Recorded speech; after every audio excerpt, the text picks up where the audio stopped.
So in the last tutorial video on how to build better roller coasters, I actually got a lot of feedback from you guys, and most of the feedback was relating to y'all wanted a second video on how to build better roller coasters. So that's what this video is. I'm going to go into more of an advanced or intermediate style or type of explanation here, and we can build stuff like this hopefully at the end of this video, or at least that's the hopes.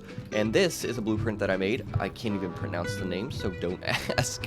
But it is very much more of a advanced style ride. We have some really incredible shaping here. Honestly, janky in a way. Some funky elements like this double barrel roll down drop thing, also called a snake dive, I believe. And yeah, things like that. With also custom supports and a queue line, and there's also custom trains in there too. So you want to create something like this yourself? Well, the first thing that you're going to need to do is actually go out of Planet Coaster and go straight to Discord. Now, if you don't have Discord, you should totally get it. There's a really cool community of roller coaster enthusiasts out there that can help you with your layout design and all things roller coasters, including making your own in your backyard. But that's a topic for another day. This is my Discord server. You can find the link to it in the description of this video. And you're going to want to go, once you join, you're going to want to go to this mods channel. Now, this mods channel is exactly what it sounds like. It's a list of all the mods within Planet Coaster 1 and Planet Coaster 2 so far. Now, there are some that I haven't included in here, but that's because they're technically not trustworthy yet. I don't want to include any mods that are going to break your computer. So everything in this mods channel is safe. Let's just put it that way. Also, I did not make these mods. Actually, the people that made these mods are from the Coaster Sim Society. So if you do want to check out the birthplace of these mods, you definitely need to go there. And they're still kind of in a testing phase. But yeah, they've got a lot of cool stuff in here that I don't have. But again, they're not fully functional yet, so just be careful with that. So we're going to go into mods here, and we're going to see all of these mods and tutorials and stuff here. But for today, we're interested in the No Limits mod, which essentially lets you do really anything with the roller coasters. So what you're going to want to do is you're going to want to go ahead and click on this file. It's going to tell you potentially dangerous download. It's not. Don't worry about that. It's not. Trust me, I've tried. So continue to download. Should start your download process up here. It's not a big file. My computer is having a lot of trouble with it. I have no idea why. There we go. Your computer should be a lot faster. Go ahead and find that in your file explorer and extract it to, well, where do I extract it to? It's really simple. I put it in my Discord server. All you do is simply copy and paste this little URL thing into right here. Boom. You can also, I guess, go to browse and paste this up at the top as well. Up here, and just click select folder, and it should do the same place, and then hit extract. And see, I already have the file in, I already have the mod, so I'm not going to do this, but you say replace files and destination, and you'll have the no track limits mod installed. So that is cool. You also want to go ahead and download the ACSE. This essentially makes the mod work. It's the same process. Continue to download, find the download, and extract it to the same place. And then once that is in, you'll be all good to go. Make sure you close and reopen Planet Coaster 2, and then everything should work. And so, what does the mod do? Well, let's get into that very question. I'm just going to select, I guess, a random ride here. We'll just do this one, and I'll use this ride in the tutorial, I guess, as well. What's one thing you do? Well, you see we have the mock trains on there right now. Well, you can change that, and you can make that essentially whatever you want. Actually, whatever you want. If you want to, you can put the River Rapids on it. If you want to, you could put, I don't know, what, Limitless? I don't know what even that is. Okay, yeah, that one. You can do anything. There are essentially no limits to this, aka the name of the mod. You can put anything. Now, the only one thing about it is that it might look weird is the wheel bogies will not line up on some of the track types, actually, because they're just, you know, different roller coasters. So it's a different prototype. Also, you might have some clipping to the station. So, you know, that's one of the downplays to this. But, you know, some of them do work, like this one works. Because it is technically the mock coaster, so this works as well. Let's see, and this is I don't think this one works very well because it's, yeah, the wheels are on the other side. So, yeah, that's one of the cool parts about the mod is you can just essentially add whatever you want to it. Another cool thing is we can have really small pieces, like 2-foot pieces now. It used to only be 13. Now we can go to 2 pieces. In my roller coasters that I make, I always use 10-foot now, just because it's a bit smoother than 13-foot, which is also 4 meter. So I like using 10-foot. You can use 7-foot if you want. I feel like that's personally a little bit small, especially with the smoothing tool we have now. But I always use 10-foot, which is really nice. But yeah, I mean, if you really wanted to, you could make a coaster with 2-foot. Oh my gosh. Hey, if you want a really smooth roller coaster, you could technically do that, I guess. But yeah, we have that feature as well. We also can include whatever element we want on any roller coaster type. So if I wanted, let's say, a turntable on this type of roller coaster, I can put a turntable on this type of roller coaster. And I could put a drop track, I could put a, whatever this is, a tilt seesaw. If I wanted a switch track on a mock launch roller coaster, I could do that. You know, there's essentially endless possibilities. And sometimes you might see with the mod, you're going to get some weird things like invisible track sections. That's just because it hasn't, you know, been coded yet. It's perfectly safe to use. As you can see here when we test it, it will perform fine, but it's just going to look a little weird. And you can actually build another track piece over that if you really want to, or you can just not use that style of track piece, whatever you want to do. First things first, let's go ahead and do a launch. So I'm going to go ahead and add, let's just see, just an LSM here. We're just going to launch it straight out of the station into, let's just do 2 track pieces here. And now we have a pretty good launch. So again, go back to the 10-foot. And here's the first major tip that you want to do in making these kind of realistic roller coasters is after a launch, a lift hill, a brake run, whatever, a piece that is not part of your normal layout, you always want to have a buffer piece. Now this buffer piece makes so that as soon as you exit this launch or brake run or lift hill or whatever, you don't have this immediate crazy like jank turn or like really quick transition. It actually has this nice little flow transition. So we're going to add a buffer piece after every single one of these elements. So boom, buffer piece. And actually make sure that your banking offset is on. Remember, we touched that on in the last video. I actually start to use 3 feet on these types of roller coasters. So 3-foot banking offset. And now we can actually start building our layout. So the first thing I want to kind of do is make, let's do kind of just this weird janking version so that y'all can get used to it.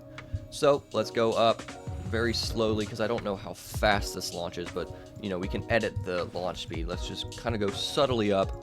One of the things that I like to do is just ignore the numbers completely that you're messing with and just watch the shaping with your eyes as you build it. And if you mess something up like this, oh, that's too tight, well, come back and redo it. It's not that tricky. One of the things that I really struggled with was essentially just watching the numbers, and it would make me jank. I was like, oh, well, I'm at 55, I probably should only go to 60 here, right? But then it, you know, messes up your shaping. So just kind of watch it with your eyes. I'm going to actually delete this because I want to start my inversion now. Let's go ahead and start banking it to the left. And because of that banking offset, we got to be a little more careful. We'll keep the yaw at its set right now. We'll keep going up, and we'll bank it a little more. You always want to watch with your camera at these certain angles what you're doing. Let's try to make this stall type thing. So what are we at now? I looked at the numbers. See, I'm still dealing with that problem. We're going to actually start to pull down now to create this sort of stall element. Okay, let's see. I probably need to come from this angle. Oh, you get a little picture of Dollywood. We'll start to pull down now. Keep inverting here. We'll go actually exactly to 180. Don't worry about if you go over a little bit. The smoothing tool will fix that. I'm gonna pull down now until we get around 0 now, so we have a pretty decent stall now. I'm going to always go back and look at my shaping to see if anything is jank, which it totally is right now. I feel like it's a little bit tight of a bank, like it's really fast. So I'm actually going to delete all this, and we're going to retry at a much subtler bank. I also think it's partially because I went too high, so I'm actually going to start going back down now. Keep inverting really slowly. Nothing super intense. Now we should be exactly upside down. I'm also going to turn off the track supports because they're going to get in my head. Okay, so that's a lot better. We're going to start again with this stall. Hold all the way down. Now that we're halfway done through the stall, we can actually do this really cool method and just replicate this half of the element and just put it over here. And the way to do that is first make sure all your shaping and everything is exactly how you want it. I think it's good for mine, so that when we do this method, it'll be exactly the same on the other side. So make sure your shaping is good how you want it, because you're going to be replicating it exactly to the other side. So what we're going to do now is we're going to actually delete your work, and don't worry, you can Control Z this or redo this, and we're going to go back. So that's a 0 piece. We have a 4 pitch piece, so remember that number, and then we have a 14.8 or a 15. You can round up, it doesn't matter, it's not going to matter. A 15 piece. So now Control Z, so that you have that elements redone. And remember the first number, it's a 4, or yeah, 4 point something. It doesn't have to be perfect. And then we have that 15. So make it, I think it was around in the 14s actually. And then you can just undo it again. So delete. Don't hit Control Z or anything, just hit delete. Go back to where you were, so that's that 15 piece.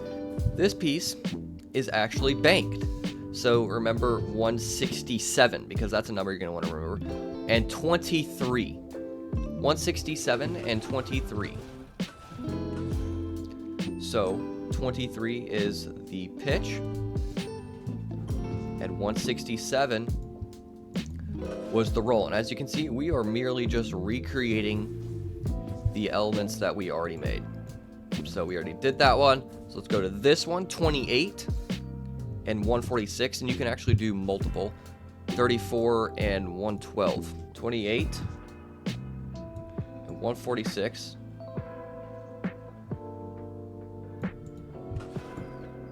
112. Come on. And 34. As you can see, we're creating this flawless element now. You're going to start to be able to see that. So we're going to go back again, and you just essentially do this over and over again. And just like that, you can see that this element is essentially the same backwards and forwards. Wow, look at that. That's pretty good. And you can even go and alter your element, go into edit mode, and just, I feel like it's a bit too flat here. So what I'm going to do is I'm just going to, oops, actually I could probably select more.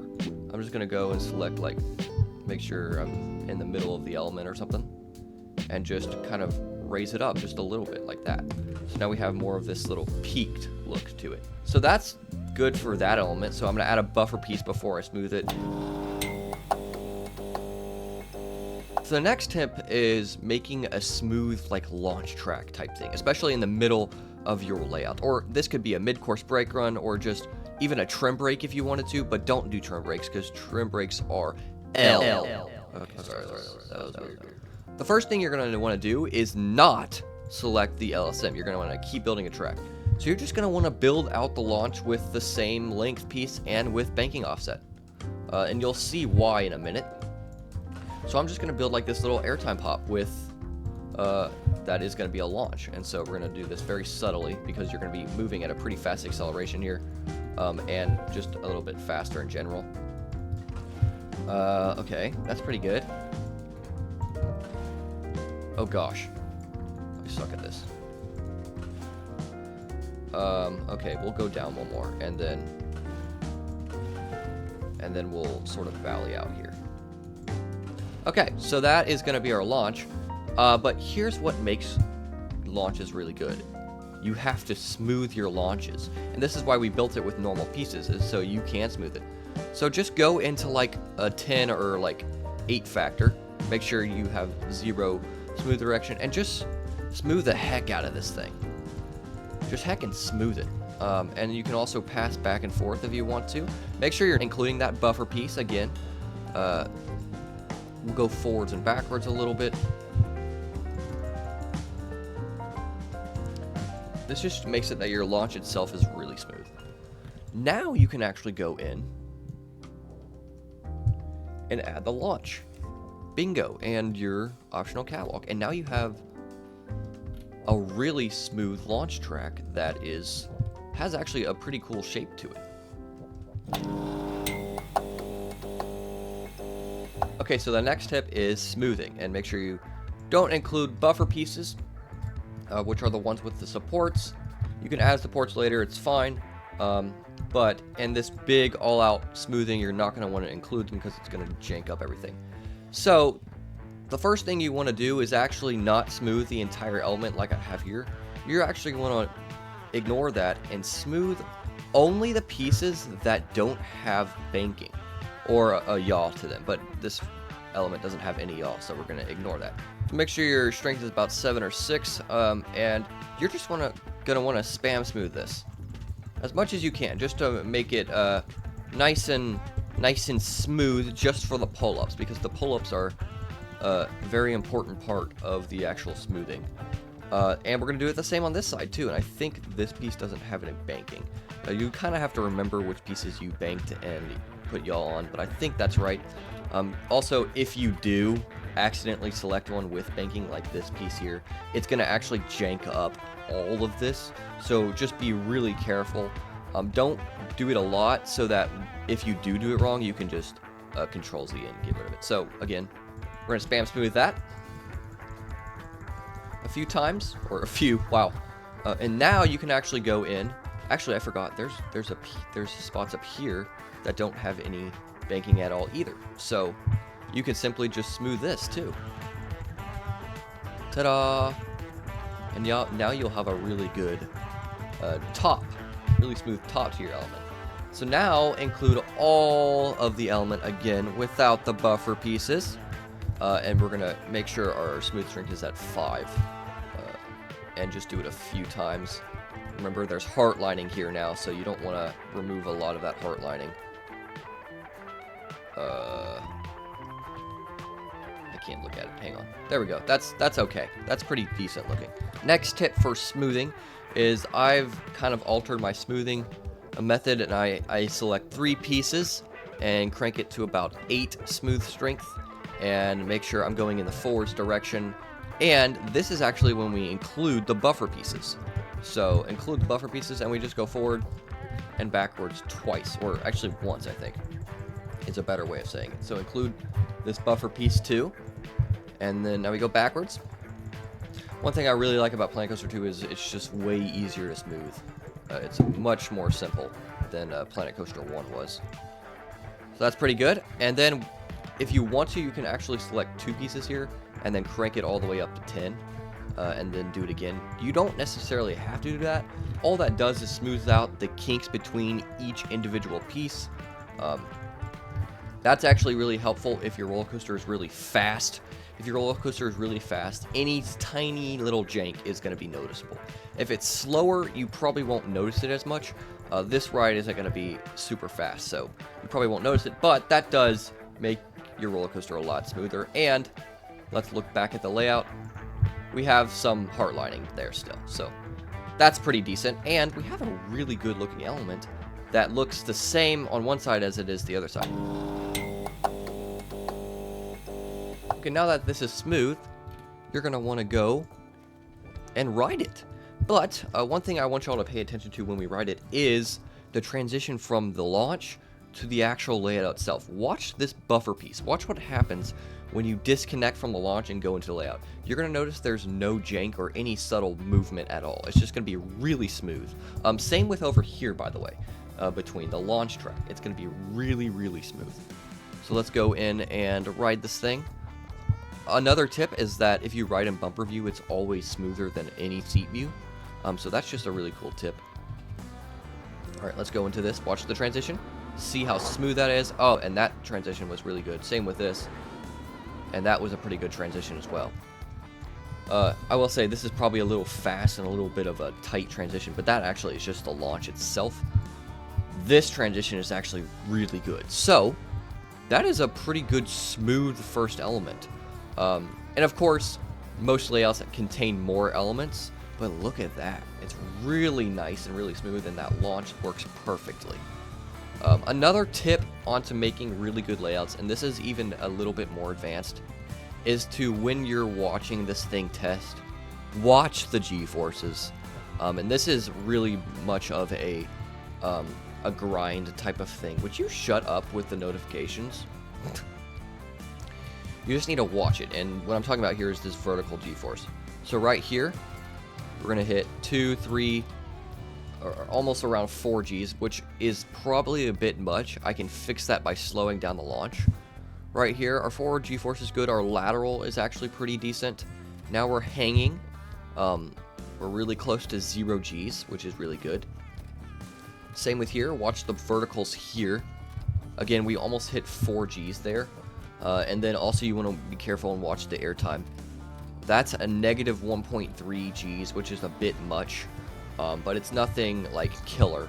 I would say keeping your airtime between ejector and floater is probably a good line of method, but we can actually just slow down this launch itself and create actually a bit more hang time here. So let's watch these forces again. I sped it up a little bit. So almost 3 Gs. Woo! Look at that hang time. You get some decent hang time there.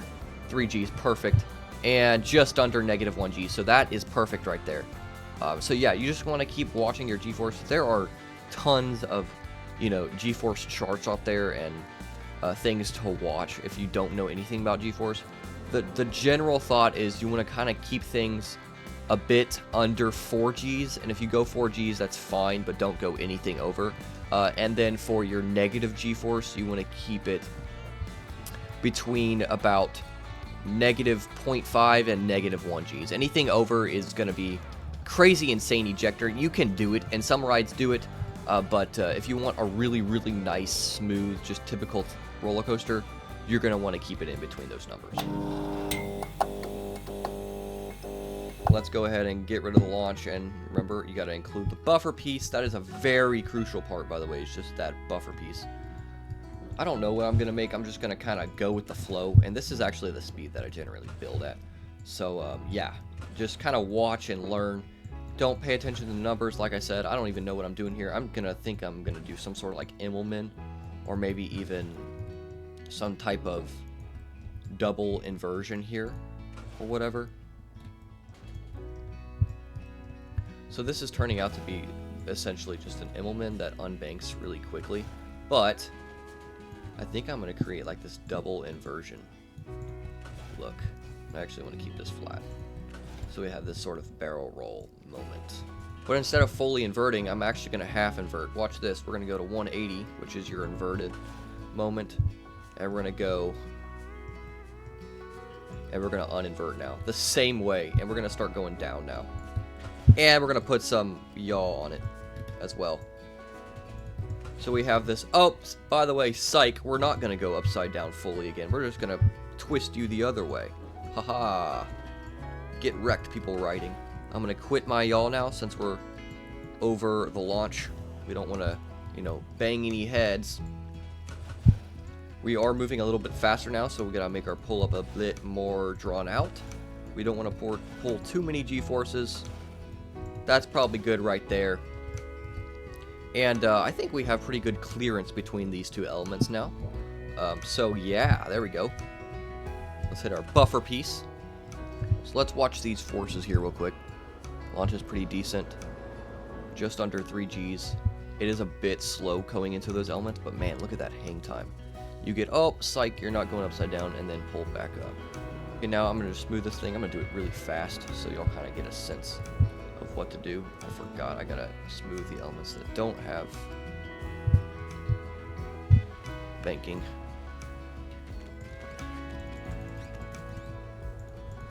Alright, smooth this forward with 3 pieces.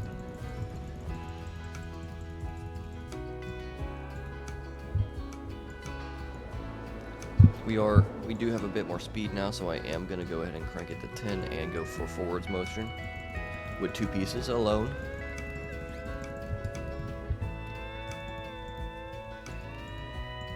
Cool.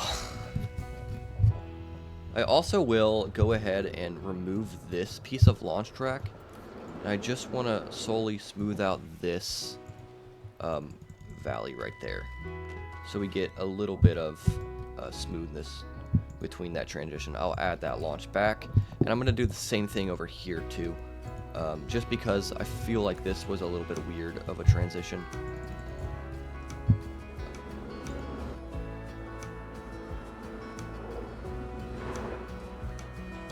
Nice, that's a lot better speed.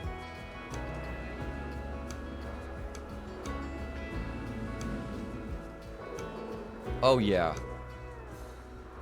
And that quick unbank, that was really cool.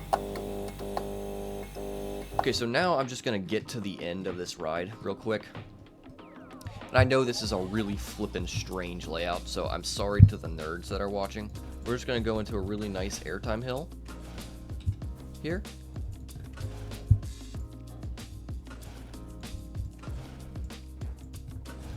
A general note for airtime is that you don't want the peak to be crazy tight, because that puts a lot of stress on the hitch of the roller coaster train.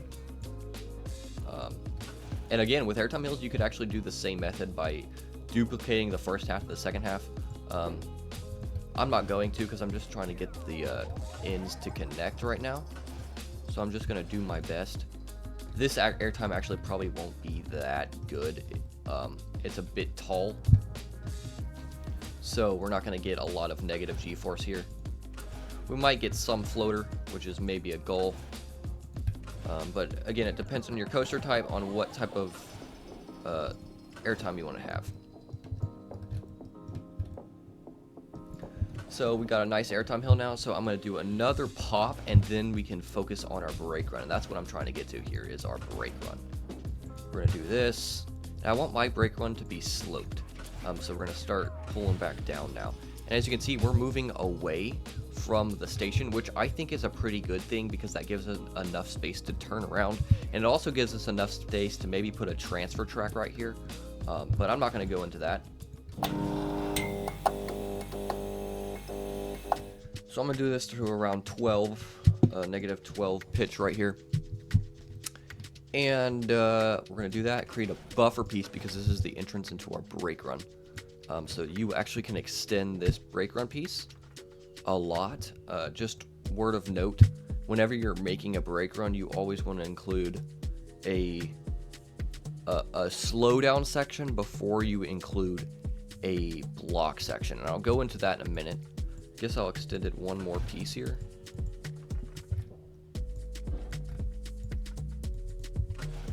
Gosh dang it. There we go, 6 foot. So the next tip is just anything to do with brakes. A good rule of thumb is to always include a slowdown section before you stop a train. So my slowdown section is going to be a magnetic brake, and we're going to slow it down to around, let's just say like 5 miles an hour, and your deacceleration rate does not have to be that fast, because this is relatively a long slowdown section. And then we can actually include this as a, let's see, what can we put this as? A block section. Now, a block section has drive tires, and I mean, we could do friction brakes too, but I want this to be a block section so we can stop a train. And then use it as running multiple trains. I'm going to make this turn, and I'm actually going to keep it pointing somewhat away from the station, so we have enough time to make a turn there. This is actually going to be your transfer track, so you can include a long section of track there, and then we can go ahead and connect this. So we'll probably have to make more than a 90-degree turn to make this work. There we go. Look at that connection. That's flawless right there. Oh, actually, there's a bit of a jank to it, but we can fix it out in post, I guess. So now we have a full functioning layout, but we're not done yet. This is going to need drive tires to be able to move a train. It does not need to have a blocking section there. This can be a block section here, so we can go ahead and include that as a block section. And then this will simply just be drive tires, and then this can just be a straight piece of track. So how this brake run works is we're going to fly over at a pretty quick speed, and we're going to de-accelerate very slowly here. We're going to sort of glide into these brakes here. And then by the time the nose of the train gets here, we'll probably be moving around 5 miles an hour. So we'll slowly make this turn. If we are running multiple trains and there's still a train, let's just say sitting right here, then this section of track can stop the train and wait for the other train to come and move across. The reason we're not going to include a stop section here is because I don't want that deacceleration to be really quick. That could actually potentially hurt people. So we're actually going to let that deacceleration happen very slowly and then stop it right here. But if there's not a train blocking, then we'll just carry on, move through the drive tires on this turn, and then stop again right here if it's still through the layout here with another train. If it's not, then it'll just carry on through here very slowly. So essentially this track has actually we'll count the station as a block zone. 1, 2, 3, 4 block zones, if you want to say. So the general rule is 2 block zones per train. So if we really wanted to, we could run 2 trains on this layout now. So that's just a general rule of thumb, is each block zone, or for each train, you need to have 2 block zones. Just under 3 Gs. Negative 0.5 is not bad for that. 3 Gs again. That actually is the same amount of airtime on the other hill. And we're going to slowly cut down that speed. There we go. That's pretty decent right there. And then we slowly move into the brake run at a slower speed. You don't want to make things too fast here. So before you start custom supporting and getting into all that mess, the one thing you want to do is go ahead and make your ride area and your queue line. Your ride area is important because it marks where your supports can and can't go. And I like to use this metal fence here, or like kind of chain link fence type thing, to mark, you know, sort of the barrier. We can go in and place a few of these and then make it a scenery group, which is just by doing that down there. And that way we can start copying things fairly easily.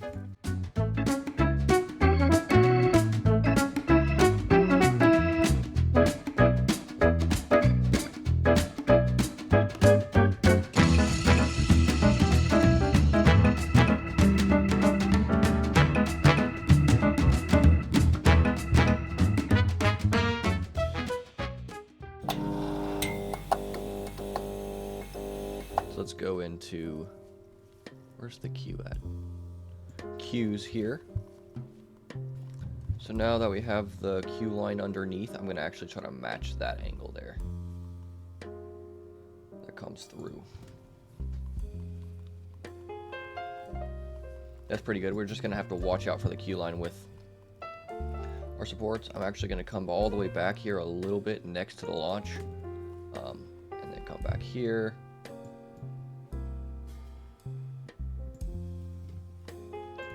We could put more cattle pins over here. Okay, and then we'll add the entrance over there somewhere. That's a pretty decently good queue. You start by walking across. I'm not going to do a lot of detail on the queue right now because this is in a how to build queues video.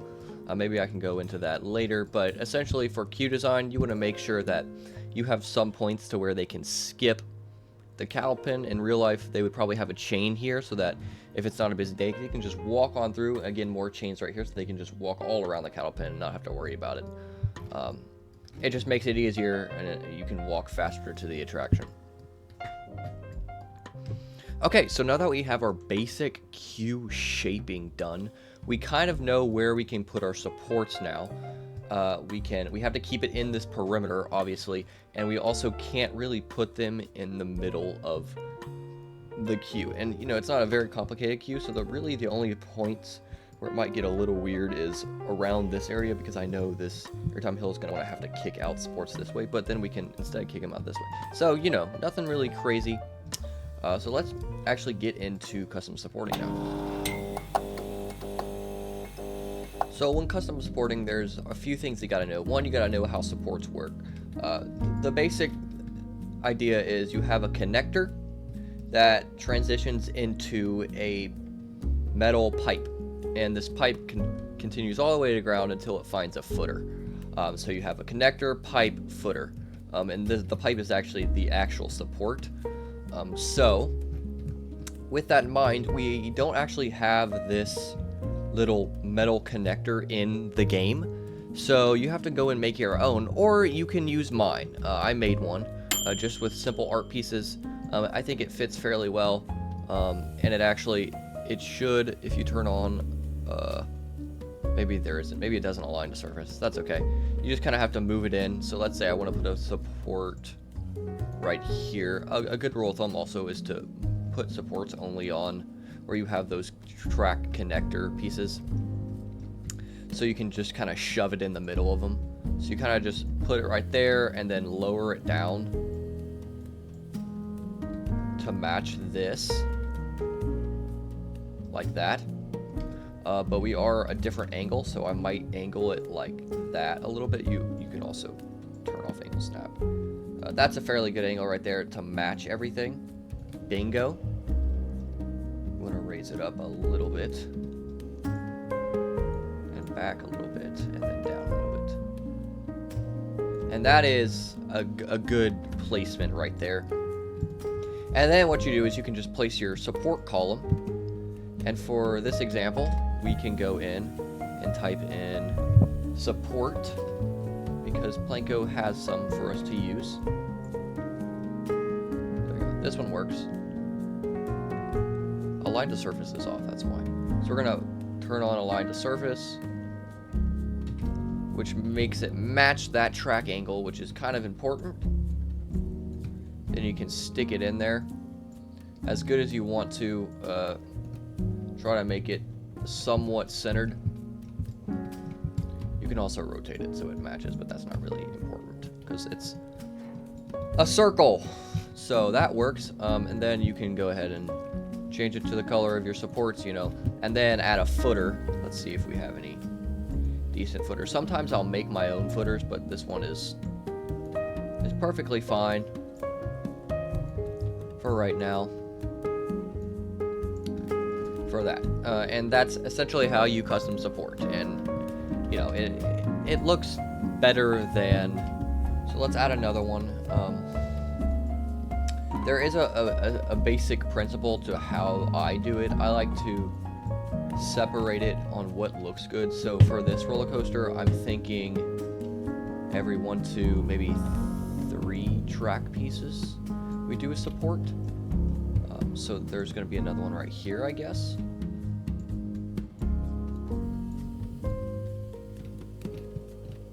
I think that's a good distance from the first one. You just gotta have to know, you know, how much stress is on the track. If there's more stress in areas, you'll probably have to include more supports in areas. But that's kind of a basic principle. We're gonna build off of this, obviously, like this. But as you've noticed, that doesn't really work. So what we have to do now is we have to create another one coming off of this that goes into the ground. That way, your force from the train comes up, pushes to the left here, or towards us now. And so that's what this column does, is it supports it that way, but then this one also just supports the track in general. And if you really, really, really wanted to, you could make a one that goes to the left or right here that kind of sticks out so that the track doesn't shake laterally. I'm not too worried about that there, because right here we have 0 lateral action on the track at all. So I'll just do that, and I also am going to start making these a scenery group so that I can match all of the supports into one scenery group. Okay, so this is where things start to get a little bit tricky. You have to select the big coaster support column because we need a connector piece here. So let's realign this to match the track grain, obviously. And then we're gonna descale it because we need a smaller piece, and this is the only one that's really gonna work. So we'll slide it in here, kind of like this. Still feel like it's a little big.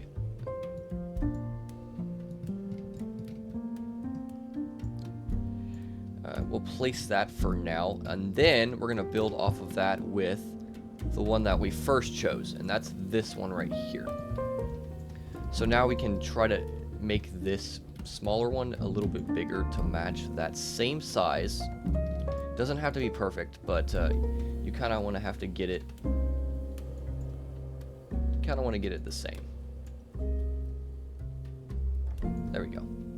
That's pretty good right there. So now we have a simple connector piece. Now what we do with that is we want to make this big one vertical to the ground and parallel to your screen monitor, and then make it go vertical. And this is for stress reasons on the track, but you want to have your connector, but then your connector pipe that connects to your other pipe. It starts to get a little bit tricky, as you'll see, but it's totally worth it because it looks really, really realistic. Try to do your best to create kind of this little angle here. It might look a little bit funky, but people aren't going to zoom in on your support structures all that much. So we're just going to build down from here. We got a vertical one, and now we can, since all our stress in the track is going this way because the train is banking around, so it's going to put force out here. We're going to actually want to copy this pole and bank it this way and slide it a little bit down this one.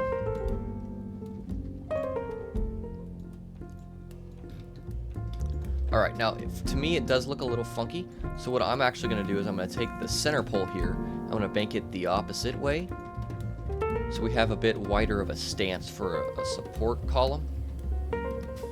Mach in general likes to do this a lot, where they have supports that start over here but then go to both sides of the track.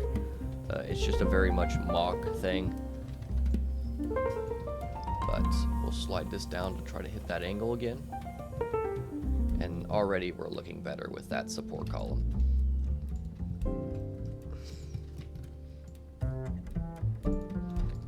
So that is essentially a done support column right there. Except it's not, because we gotta include flanges because we're higher off the ground now. Or flanges, however you say it. I never remember how to say it. Find the right one that fits it. I think this one's good. And generally the rule of thumb is like it's close to halfway or above halfway to here, and then they're not equal, so each one gets a flange. And just like that, we have a pretty decent custom support. You could make it wider if you really wanted to, but I think the stress there is pretty good. We're not going all that fast, if you remember. It's somewhat of a simple speed going into this, but all the stress is now being supported this way and this way, so that's cool. So I'm just gonna actually go into a time lapse of custom supporting here, and yeah, y'all can kind of watch as I do this.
done with the custom supporting now, finally.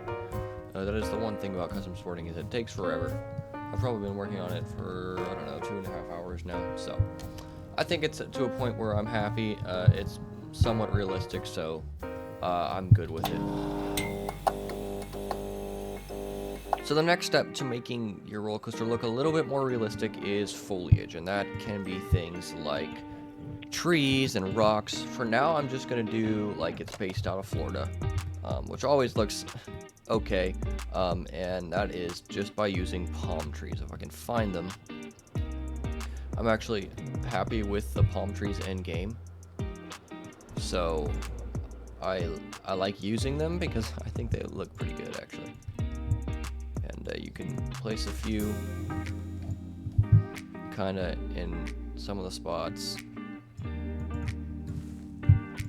And we can go to like some of these. Can't make them too big because you don't want to make like dwarf the coaster or something. There we go. That's looking okay.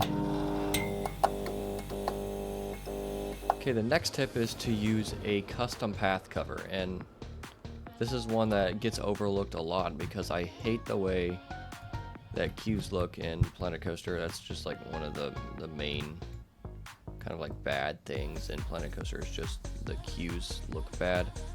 So it's a good idea to just make a good custom path cover, and it's super easy to do. I'm just using this divided blaster right now, and you can simply just copy and paste it down, and it works for almost every single path.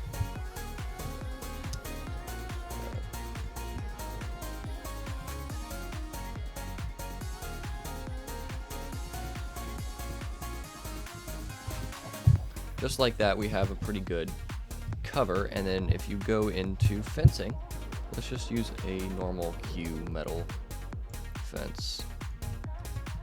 It'll be good. And I'll just normally just place that right on top.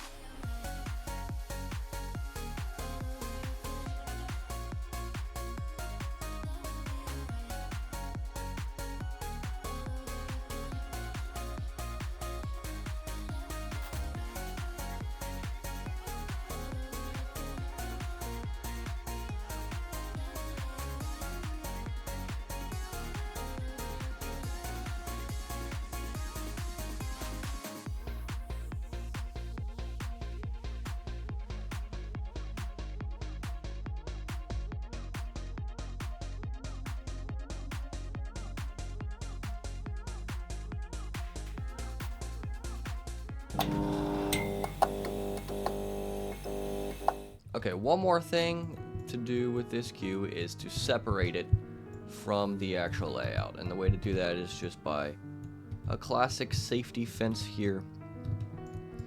Generally what I would do then is I would do some landscaping on both sides of this fence. I'm not going to do so for the tutorial's sake, but feel free to grab this layout. I'll save it as a blueprint to the Frontier Workshop, and y'all can do whatever the heck you want with it.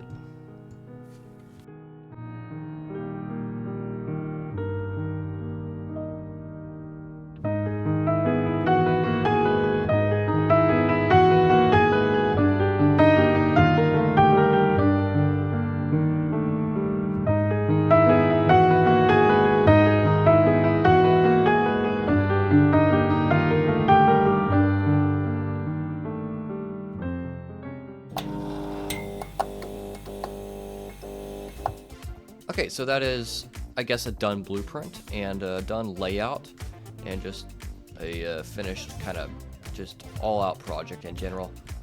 I think it's okay. There are definitely ways to push it. One of the ways I could do that is by just making a better queue line, putting lights, making it themed. But this is just like typical Six Flags, you know, style. I mean, if you're in here, you kind of feel in this like box type thing, and I don't like that. but it is very typical for these types of rides, I guess. Another way would just to be make a better layout. I mean, of course, this was for tutorial purposes, but it's very short. It doesn't really do a lot, and it's kind of boring. But, you know, it's for a tutorial, I think it's pretty good. I will say I really am liking how this airtime hill looks. It pulls very, very little airtime, but, you know, it still looks pretty decent. Yeah, look at that. I don't know why I made the trains white. I don't ask. I think it looks kind of cool, but whatever. But yeah, that's going to essentially do it for the little blueprint. I'll save it, and it will, again, be on the Frontier Workshop. But yeah, that is how you make a more advanced roller coaster. And it's not all completely the roller coaster. It has to do with the supports, the scenery, the cues.